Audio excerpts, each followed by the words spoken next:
So hello guys, welcome back to India's best YouTube channel for IIT JEE Chemistry Advanced, and this series comprises of some of the best problems taken from the past papers of NSEC and JEE Mains. And the most important part of these videos is the in-depth conceptual explanation for each and every problem. And for that reason, you guys must watch the videos till end.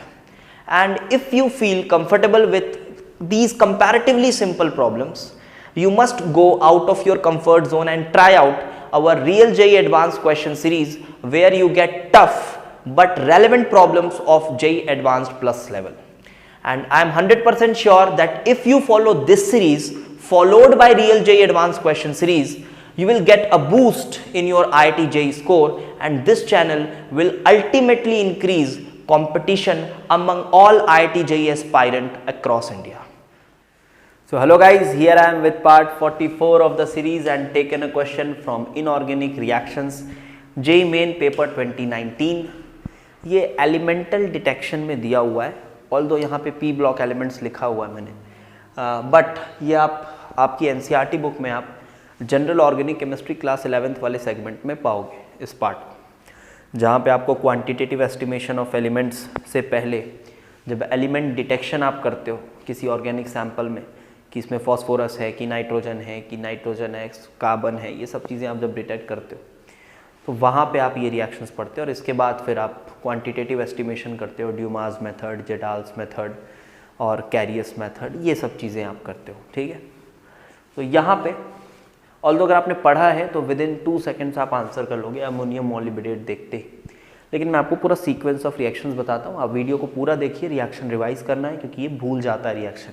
जो precipitate बनता है ठीक है, precipitate याद रहता है कि हाँ यार ये प्रेसिपिटेट फॉस्फोरस के साथ ही आता है, बट उसके फॉर्मूले को भी थोड़ा याद रखना है अच्छे से. ठीक है, प्रोसेस के साथ. तो ठीक है, देखो अमोनियम मॉलिब्डेट के साथ येलो प्रेसिपिटेट फॉस्फोरस का कंपाउंड देता है, तो हमारा जो एलिमेंट है वो तो हमको मिल गया, वो फॉस्फोरस है, बट जो रिएक्शन का सीक्वेंस है वो देखिए, ये याद होना चाहिए. ठीक है, ये आपको याद होना चाहिए. तो अगर आपके ऑर्गेनिक कंपाउंड में फॉस्फोरस है, तो पहले आप इसको सोडियम ऑक्साइड के साथ, सोडियम पर ऑक्साइड के साथ ऑक्सीडाइज कराते हैं, और फॉस्फोरस फॉस्फेट में कन्वर्ट होता है, फॉस्फोरस फॉस्फेट में, और ये सोडियम नॉर्मल ऑक्साइड में चला जाएगा. ये मतलब का है. फिर इसमें क्या बोला जा रहा है, बॉईल करो आप इसको HNO3 के साथ. तो जब आप इसको HNO3 के साथ बॉईल करोगे you will gate orthophosphoric acid, और जब इस ऑर्थोफॉस्फोरिक एसिड को एसिडिक मीडियम में इसमें अमोनियम मॉलिब्डेट के कुछ ड्रॉप्स डाले जाते हैं, जैसे आप ऐसे ड्रॉप डालोगे आपको बिल्कुल येलो प्रेसिपिटेट दिखेगा बनता हुआ अमोनियम मॉलिब्डेट. अब मैं इसका रिएक्शन भी आपको बता देता हूं कि बनता क्या है. Actually we have H3PO4 and ammonium molybdate NH4 MOO4, this is ammonium molybdate. और इसके साथ जब आप रिएक्शन करोगे, एसिडिक मीडियम मेंटेन करना रहता है, मैं लिख दे रहा हूं HNO3 के साथ, तो यहां पे you will get ammonium phosphate dot dodeca molybdenum oxide, that is 12 MOO3. ये चीज जो है ये आपकी येलो पीपीटी है. तो यहाँ पे ये जो येलो पीपीटी की बात हो रही है, it gives a yellow precipitate, so with ammonium molybdate, so this is your yellow precipitate which settles down, and this proves that the element which organic compound contains is nothing but phosphorus. ये reaction की series आप याद रखें, important है.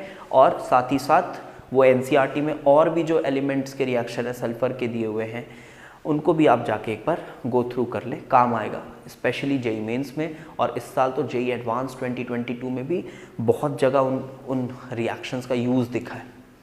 ठीक है, JEE advance 2022 के paper में बहुत यूज़ दिखा है, बहुत सारे क्वेश्चंस में यूज़ करा हुआ है उन 2 पोर्शंस को, क्वांटिटेटिव और क्वालिटेटिव एस्टिमेशन ऑफ एलिमेंट्स को. मेरी प्लेलिस्ट भी है POC फॉर JEE मेंस करके, उसमें मैंने पूरा अच्छे से पढ़ाया भी हुआ है, यूट्यूब में है, फ्री है, आप वो भी देख सकते हो.